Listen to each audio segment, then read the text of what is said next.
Processos, animação e vídeos.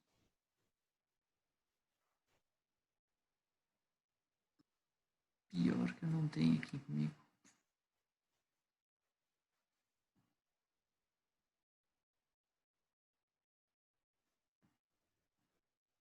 Para ajudar os brasileiros que vão precisar entrar ou se recolocar no mercado de trabalho, o governo federal, por meio do programa Novos Caminhos. Deixa eu tentar. Vou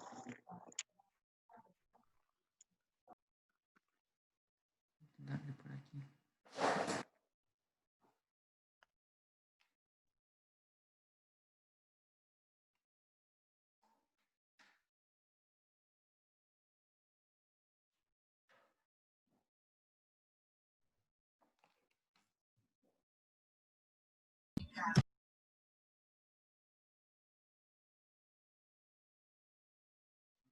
No vídeo.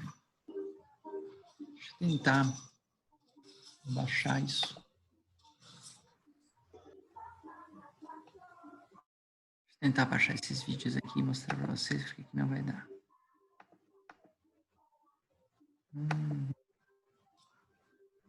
Mostra isso pra mim. Baixar.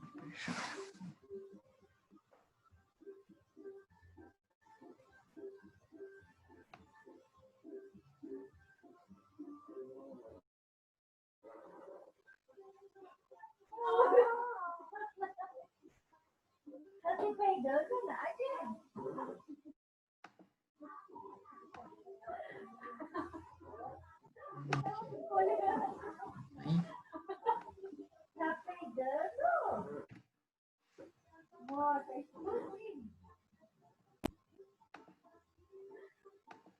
Aparece mais gente agora. Show. Bom, vamos lá.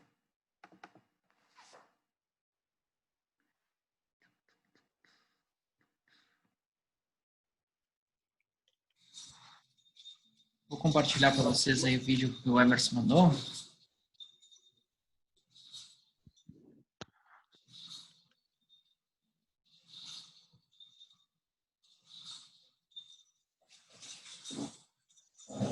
Ele tem uma ferramenta progressiva, tá? Ali tem a pecinha. Vou tirar o áudio aqui para nós conversar.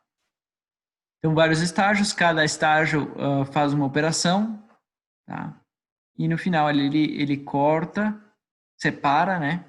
É o separador, né? Separa a peça dos slither aí da tira, tá? E você tem a peça produzida. Aqui, isso aqui que eu queria mostrar para vocês. O que é o tal de slither? Slither em inglês é tipo minhoca, tá?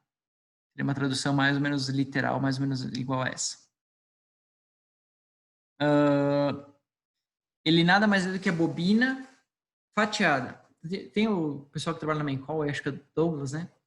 A bobina fatiada. Você pega a bobina e com discos, né? Você faz o corte mecânico. Tem um chat que deve ser, só para ver rodando. Com discos você faz um corte mecânico. E aí você regula a posição desses discos para a largura do slither, enfim. Ou seja, você fatia uma bobina e enrola ela de novo. Pega a bobina, desenrola, corta ela com disco, né, sem fatiar no sentido de laminação, só no sentido transversal, e enrola ela de novo. E isso reduz os custos de estampagem também. Tá? Você aplica lá a bobina e você tem metros e metros de material sem precisar setup. Sem precisar setup. Isso é interessante também. Transforma a bobina em tiras, né? Em flechamento, é pepino. Né? Deixa eu ver se tem outro vídeo aqui também. Essa também é a mesma ferramenta, acho que é. Não, diferente. Vou passar um pouquinho para frente para ver.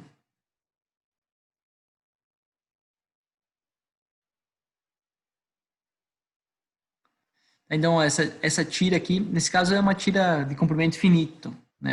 Deve ter sido uma de guilhotina aí. pode ser feito assim, não tem problema. Ali a peça pronta, ó, também ferramenta progressiva. Mas que nem aquela outra que você tem alimentador, isso automatiza todo o processo, enfim, né? Reduz os custos. Obrigado pela contribuição aí. Eu tinha também, eu vou ter que procurar onde é que eu salvei. Eu mostrei semestre passado e me esqueci de separar hoje. Vou ter que dar uma pesquisada. Mas é bem similar, um pouco mais. É a peça menor, um componente menor, então você consegue dar uma velocidade de produção um pouco maior. Tá? Aqui a gente tem 3 formas de construir ferramentas. Tá? Essa minha aula não é baseada em ferramentaria, mas eu falo um pouquinho para vocês terem uma noção, certo? De como funciona esse processo. Então, a gente tem 3 formas de ferramentas. A gente tem a ABC. Tá? A ABC. A ferramenta A, ela é sem guia. Uma ferramenta simples. Certo? Então, em cima você tem a punção, a matriz e a base da ferramenta. Tá? Isso é o mínimo que você precisa para efetuar um corte por cisalhamento. Qual que é... por que todas as ferramentas não estão assim? Por que aquela ferramenta era cheia de peças, né? Não podia ser um negócio mais simples? Porque aqui a gente tem que garantir o posicionamento, toda vez que a gente monta essa ferramenta na matriz, tem que garantir o posicionamento do punção com a matriz. Certo? Se esse posicionamento sai fora, claro, pode, né, o punção aqui pode colidir, né, com o topo da matriz, o que é grave, mas antes disso acontecer, ele vai deixar a rebarba mais fina de um lado do que no outro, a folga, perdão, mais apertada a folga de um lado do que do outro, isso vai gerar rebarba. Tá? Então, uma forma de evitar, facilitar essa regulagem, certo? E evitar esse tipo de problema é você ter uma ferramenta chamada de fechada. Essa ferramenta fechada ela é mais segura, né? Porque aqui fica com a mão do operador, aqui é bem perigoso. Ferramenta fechada, certo? Onde você tem um guia para a punção. E esse guia vai posicionar, garantir a posição ou tentar garantir a posição do punção e torna mais fácil o setup, ou seja, tirar e colocar na ferramenta. Tá? Porém, aqui você ainda tem um problema de inclinação, certo? Se a sua mesa trabalhar inclinada, vocês estão vendo a minha câmera aí, mas se a tua mesa trabalhar inclinada, tá? O teu punção vai sair fora, não vou fazer gestos obscenos aqui. O teu punção vai sair fora da tua matriz. Então, você calibra a posição no eixo XY, mas essa inclinação ainda pode te trazer o mesmo problema aqui na ferramenta número 1. Tá? Então, uma terceira etapa, uma ferramenta mais onerosa, mais cara, mas com, enfim, com pontos positivos, é a ferramenta com coluna, colunada, certo? Você vai gastar um pouco mais, mas vai ter uma ferramenta mais estável, certo? Que vai te dar talvez menos manutenção, né, devido ao desgaste do guia com punção aqui, certo? Aqui você tem o desgaste da coluna, né, com a bucha. Normalmente essa bucha já é de bronze, um material já adequado para atrito. Então isso vai te dar uma vida útil maior da ferramenta. Vida útil maior da ferramenta, uma precisão maior do teu processo, talvez um setup mais rápido, aí depende da tua máquina como um todo, né? Não sei se vocês estudam Lean ao longo da faculdade, mas esse tipo de ferramenta é contrária do Lean.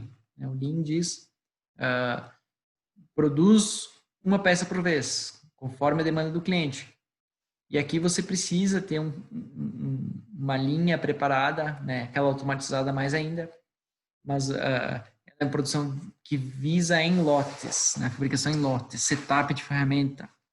E o Lean não é muito amigo disso. Então, o que a gente faz quando a gente quer juntar as duas coisas? É uma ferramenta com core esses elementos que vai te dar economia e com um setup rápido. Então, gasta um pouco mais de ferramenta para que ela tenha um setup rápido, ferramenta e máquina, tá? E dispositivos, não é só gastar com ferramenta que vai resolver, tem que ter o conjunto aí, né, adequado para você ter um setup rápido. Tá?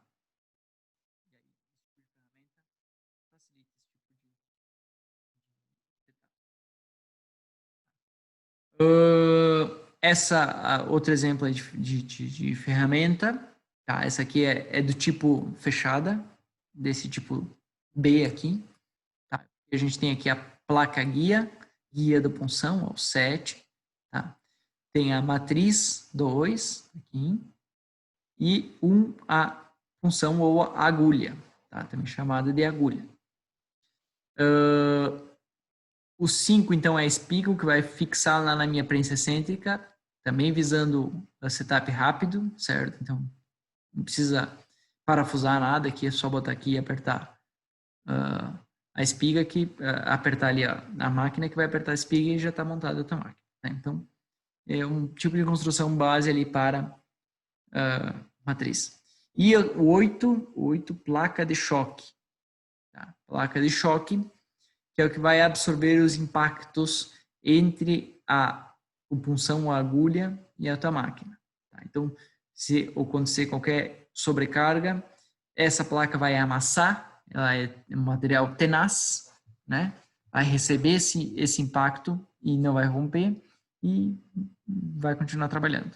Tá? Aqui tem 9, régua da guia. Essa aqui é a posicionamento da tua peça. Tá? Então, aqui você deixa uma folga, não sei se está bem especificado aqui, deixa eu tentar piorar a situação. Inserir um risco aqui, caneta. Aqui. Esse aqui seria a tua peça. Esse é vermelhinho, tá? Talvez um pouco mais espessa, mas ela entraria por ali. E aí você já vai começar a observar que a largura do teu slitter, né, do teu corte, vai influenciar no teu dimensional, né? Posicionamento da tua chapa aqui na tua matriz, tá? Eu fiz aquela que eu comentei antes da ferramenta com meia polegada, né, 12,7 milímetros de espessura, ela era uma barra chata, 76,2 de largura, tá? E a gente, para centralizar esse furo, tem que ser bem centralizado, deixou bem justo essa dimensão. Tá? E aí o que acontece? A barra chata tem uma variação grande de largura, ainda mais quando você compra de oportunidade, porque já é um produto que não foi aprovado, né? O dimensional dele já está fora, a empresa vai lá, compra porque é uma matéria-prima barata e chega na fábrica e não consegue produzir. Tá? Então, enfim, esse tipo de ferramenta, esse tipo de régua limita, né, o dimensionamento nesse quesito. E se tua peça vir menor, o que ela quer? Se ela vir maior, não vai entrar na ferramenta. E se ela vir menor, teu furo não vai ficar centralizado. Então, esse tipo de régua, esse tipo de processo tem essa dificuldade. Tem essa dificuldade a ser combatida. Alguns erros típicos, tá? Raio aqui na espiga não pode ter, para garantir o grip, né? O agarre da tua ferramenta, tá? Esse tipo de alívio gera muito concentração de tensão, então também não é indicado. Tá? Esse tipo de alívio também gera concentração de tensão, não é indicado. Tá? Isso aqui, teu punção pode quebrar aqui, teu punção pode quebrar aqui. Então, quanto mais liso o teu punção, melhor. Lembrando que isso está submetido a fadiga, certo? E às vezes fadiga de baixo ciclo, ou seja, devido a alto esforço que você está submetido. Tá? O que mais? Bom, tem a flecha, tem o ângulo aqui embaixo, né, ser respeitado. A fixação, tá? Então, o lado errado aqui, né, para mim é o lado esquerdo. Aqui a gente também observa um tipo de fixação, um parafuso e uma cunha, tá? Mas o que acontece? Se eu tiver algum esforço horizontal, e eu posso ter, tá? Em processo de corte. Todo esse esforço horizontal vai virar flexão no parafuso, tá? Então isso não é legal. Isso vai quebrar teu parafuso. Então é necessário ter um calço aqui nesse pontilhado para você garantir que não haja flexão do parafuso e rompimento. Tá? Então aqui no lado 2 já tem uma solução mais robusta, tá? uma cunha ali, né, com um extrator, essa rosca aqui é para extrair a cunha, tá? E o componente 5 aqui seria o limitador, ele que vai receber o esforço, né, o impacto. Tá? Dois exemplos de comparação. Bom, aqui a gente começa já a falar de regrinhas, tá? Um diâmetro mínimo 20% maior que a espessura da chapa, certo? Por quê? Para o teu punção resistir, certo? Menos que isso, você gera muita tensão no teu punção e impossibilita o teu corte.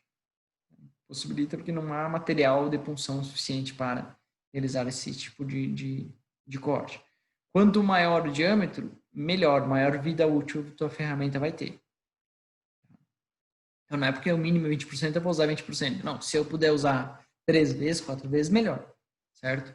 Vai te dar mais durabilidade. Deixa eu ver se tem uma figurinha melhor. Aqui dá para ver, legal? Isso. As fases do processo de corte. Tá? Primeiro, função pressiona a chapa e a matriz, chamada de compressão. Certo? Compressão. 2. Uma deformação elástica e plástica da chapa. Então, como aqui eu tenho uma folga, tá? Como aqui eu tenho uma folga entre a matriz e a punção, isso vai ter um comportamento de flexão, certo? Vai gerar uma flexão localizada. Deixa eu só ligar minha câmera aqui, enrolando, para mostrar para vocês.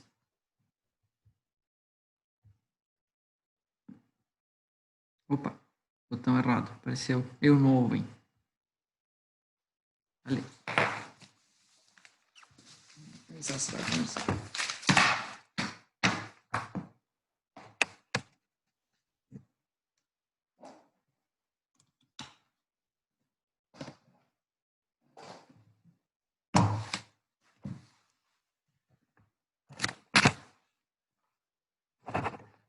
Lá, mais para cima, ali. Tem uma tensãozinha, mas não quer dizer.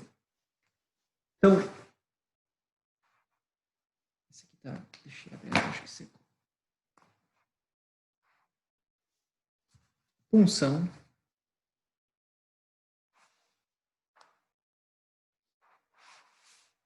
Matriz. Tá? Luzinha vermelhinha aqui, minha peça.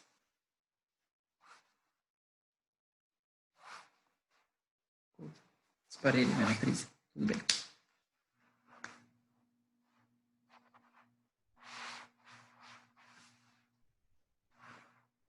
Você não precisa. Tá só fazer assim. Vocês conseguem entender o que é. Tá? Bom.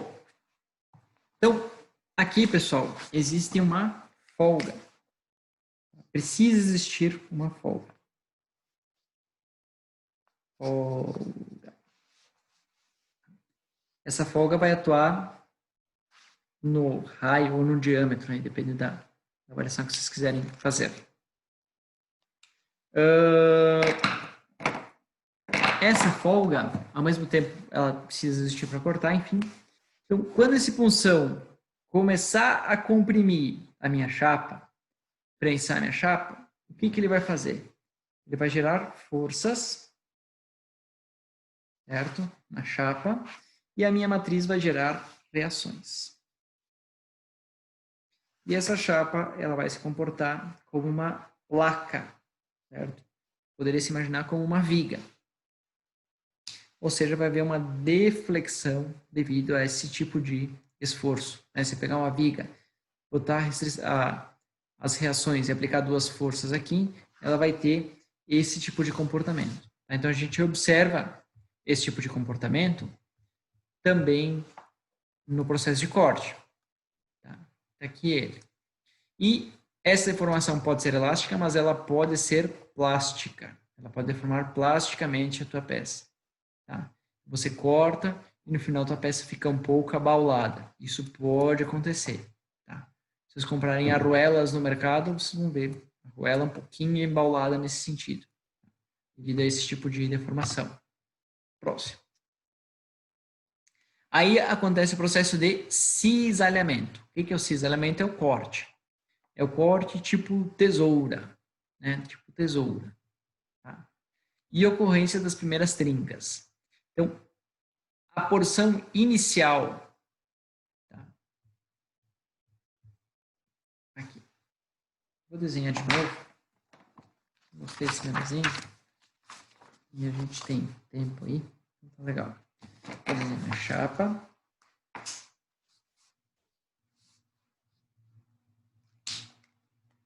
Minha punção.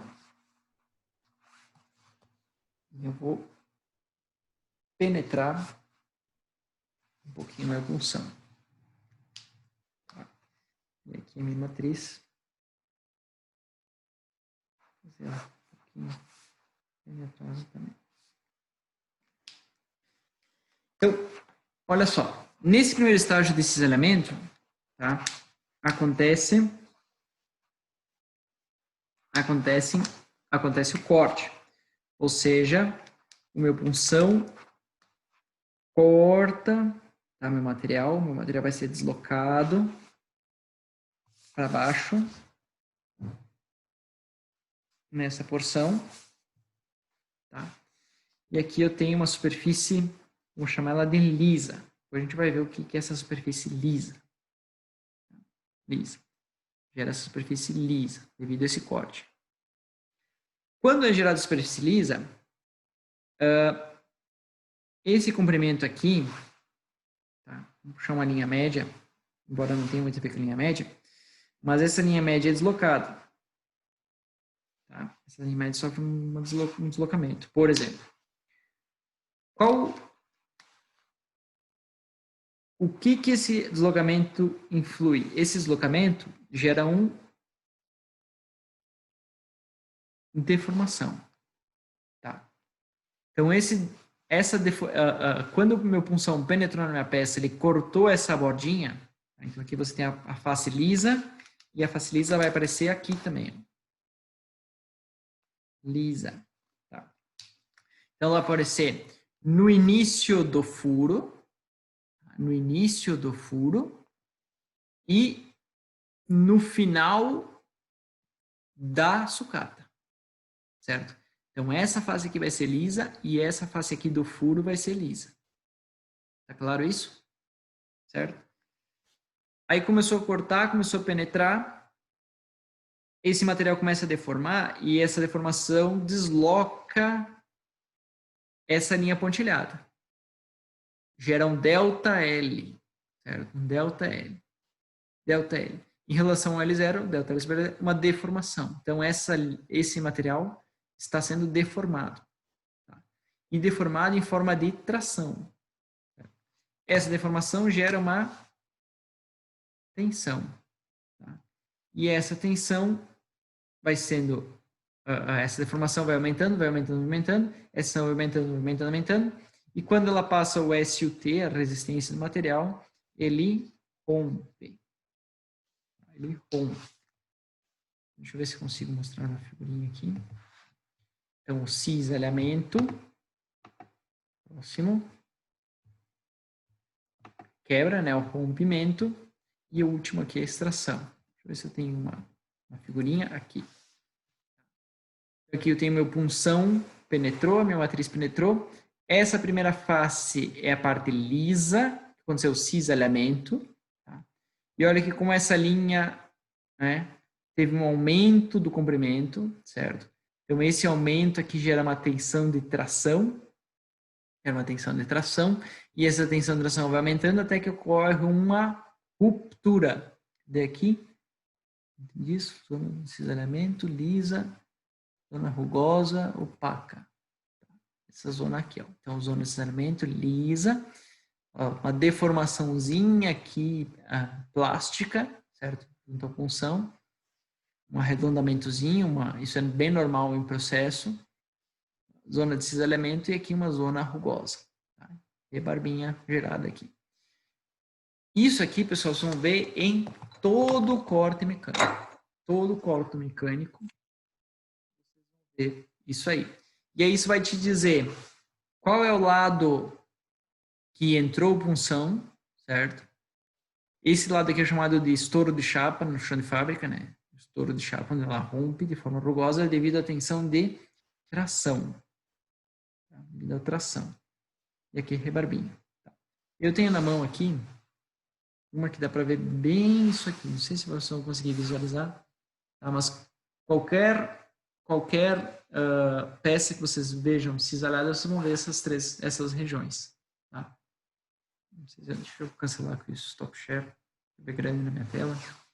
Eu vou vendo. Olha aí. Embora esteja meio corroído já.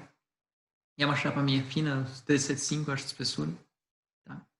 Então, essa parte que ela tá bem lisa. Tá? Tem um raiozinho aqui incluído. Não sei se vai dar para ver. Ali, ó. Perfeito. Certo? Uma parte de corte, certo? Até matrizeiro diz, para saber se a ferramenta está afiada, essa parte de corte tem que ser até 1/3 da espessura. Tá? Isso aqui varia muito de aço para aço. Tá? Materiais mais dúcteis geram uma zona de cisalhamento maior. Depende da folga que tu tem também, né? Quanto menos folga, maior a zona de cisalhamento. Isso não é regra. Mas se você tem uma peça, como ela foi produzida e depois de um certo tempo você consegue ver que essa região vai alterando aqui conforme a tua ferramenta perde o fio. Tá? Aí você tem a parte rugosa, de ruptura, e aqui embaixo, se você dá para ver também, você tem uma rebarba bem saliente. Bem saliente aqui. Está bem visível essa rebarba aqui. Certo? Na hora que vocês pegarem uma peça com corte mecânico, avaliem vocês vão conseguir ver claramente, né, essas regiões. E agora vocês já sabem o porquê e o como que essas regiões são formadas. Tá? Então, que antes, né, durante e depois, essa imagem é uma tensão de cisalhamento que gera o corte e uma tensão de cisalhamento gera o corte e aqui no final você tem uma mistura de cisalhamento com tração, gera a ruptura. Tá?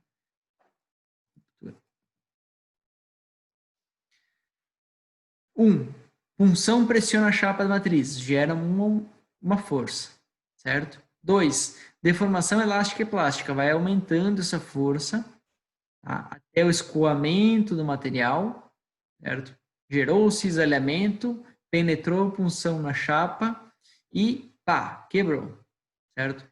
Quando acontece a quebra, acontece um alívio muito rápido da força, certo? Toda a força que a prensa estava fazendo, ela é aliviada. Tá? Então, toda a deformação elástica que a tua prensa estava sofrendo é aliviada. Então, isso sempre vai ter uma fase de vibração no final do teu corte. Né? Então, sempre tem um plam, né? Sendo bem gringo, né? Um plam aqui, e vai gerar essa vibração. E no final, a força para a extração, tá? Que não é pequena, tá? Precisa ser considerado. Né? Porque quando você aplica esse corte, essa porção de material está com deformação elástica, certo? Quando você vai extrair o teu punção, esse material volta a ser plano, ou seja, esse furo ele vai fechar um pouquinho, tá? E esse fechar um pouquinho gera uma tensão de atrito aqui da punção, certo? Que vai dificultar a tua extração.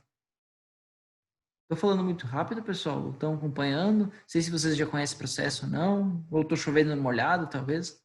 Tá, me dê um feedback aí. Ó, isso aqui é o que eu queria mostrar em outra peça, mas aqui na foto dá para ver melhor. Isso vocês sempre vão visualizar também. Quanto maior a espessura, maior essa diferença, tá?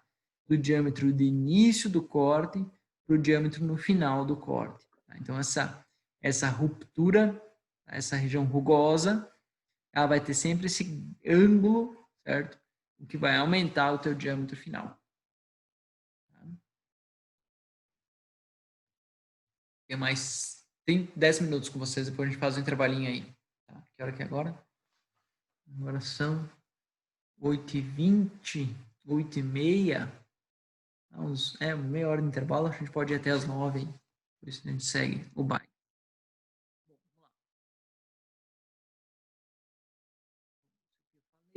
Falei, tá? A gente vai. Não sei se ficou claro ou não. Se precisar voltar, a gente volta. Força versus folga. Isso é uma pergunta que todo engenheiro tem. Tá? Todo engenheiro tem. Para o matrizeiro, quando o operador começa a falar que faz um barulho diferente, tá? Ou quando começa a ver que sobrecarrega a máquina, é porque está na hora de afiar, certo? O que acontece? Tá, tudo bem, falei, misturei os assuntos. Força versus folga. Folga é a distância que a gente deixa entre o punção e a matriz.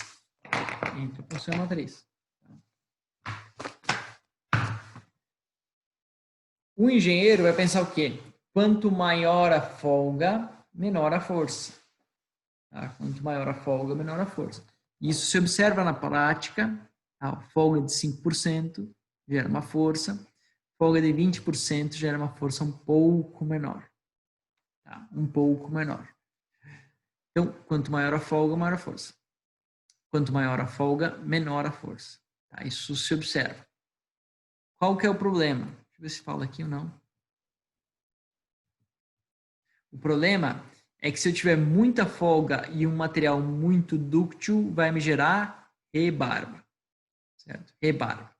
E essa rebarba, essa folga pode ser tão grande, ou a variação da ductilidade pode ser tão grande, que essa rebarba pode ocasionar problemas na tua ferramenta. Por exemplo,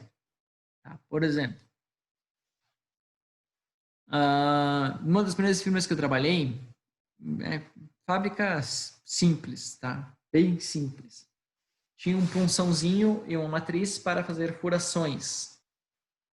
E esse punção foi utilizado, enfim, o cliente solicitou e foi alterado o material de aço carbono para aço inox. Tá?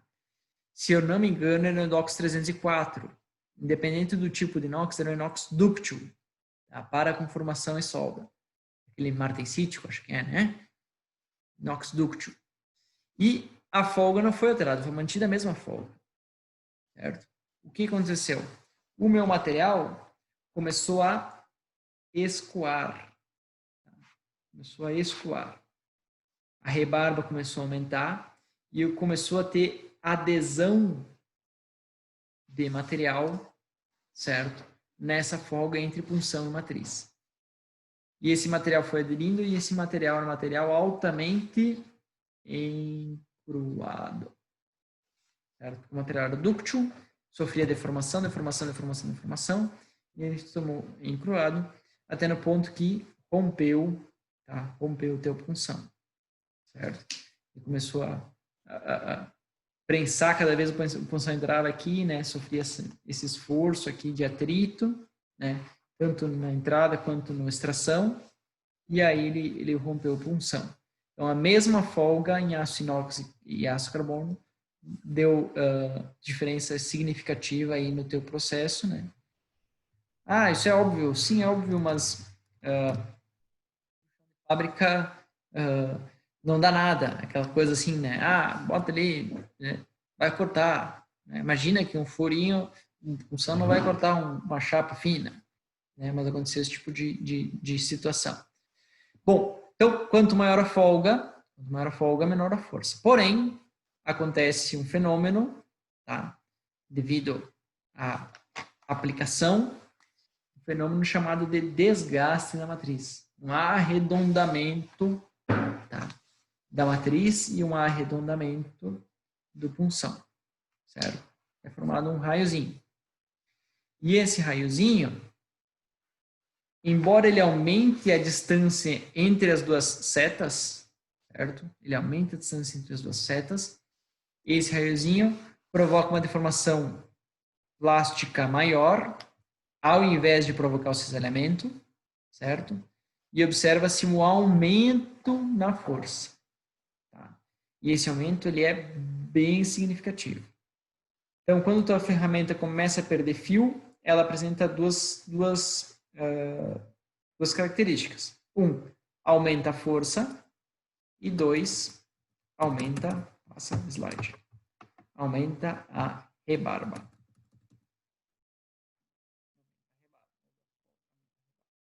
Então, isso é bem visual em qualquer operação de corte mecânico. Tá? Um chatzinho aqui. Deixa eu ver. Qual o ganho de fazer a punção de corte escalonado em grau? Menos força pois vai em etapas. Deixa eu ver se eu tenho aqui uma figurinha. Seria uma coisa parecida com isso.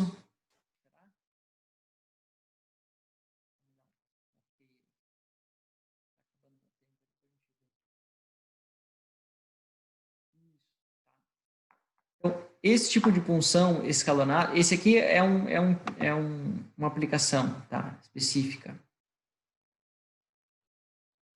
Deixa eu ver se ele faz um grau. Se é reto, punção, ele faz um grau. Pode ser, tá? Pode ser para aquela aplicação foi feita para eliminar esse tipo de, para reduzir a diferença desse diâmetro, deixar esse diâmetro mais uniforme, tá? Deixar esse diâmetro mais uniforme. Mas esse punção em grau vai facilitar a extração também, tá? Vai facilitar a extração. Então reduz esse tipo de esforço.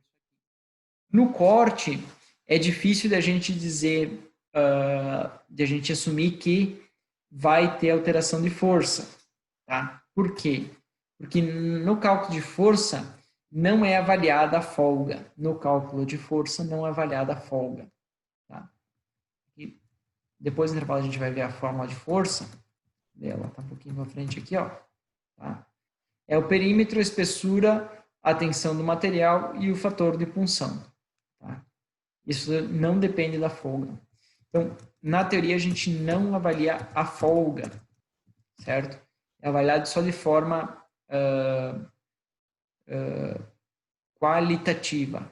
Né? Embora a gente observa que, sim, a folga faz alteração na força. Então, o punção em ângulo pode... Cadê a figurinha? Pode ter uma variação na força, tá? Mas a visualização que eu vejo é para reduzir a força de extração e melhorar essa condição de dimensional. Tá? Melhorar essa condição de dimensional. Tá? Essa ideia aqui é de um brasileiro, certo? Então você faz o corte e essa segunda etapa da punção, ela faz aqui a limalhazinha, ela faz um brochamento, tá? Um brochamento do furo. E o teu furo já sai em qualidade usinado. Esse aqui é um artigo japonês, tá? Também para deixar esse furo mais retinho, eles fazem uma punção de corte e uma punção de calibração. Faz a para do blank. Tá? E aí, o maior problema que eles estão enfrentando é remover esse cavaco. Porque ele vai ficar trancando aqui, vai gerar material encruado, certo? E pode gerar problemas aí na tua ferramenta, pode gerar quebras. Mas a ideia é mais ou menos essa. Duas formas diferentes para resolver esse tipo de problema. Esse tipo de problema aqui. O formato da aresta de corte das punções, certo? Então, pode influenciar na rebarba também. né? Rebarba, força e extração. Eu acho que o corte inclinado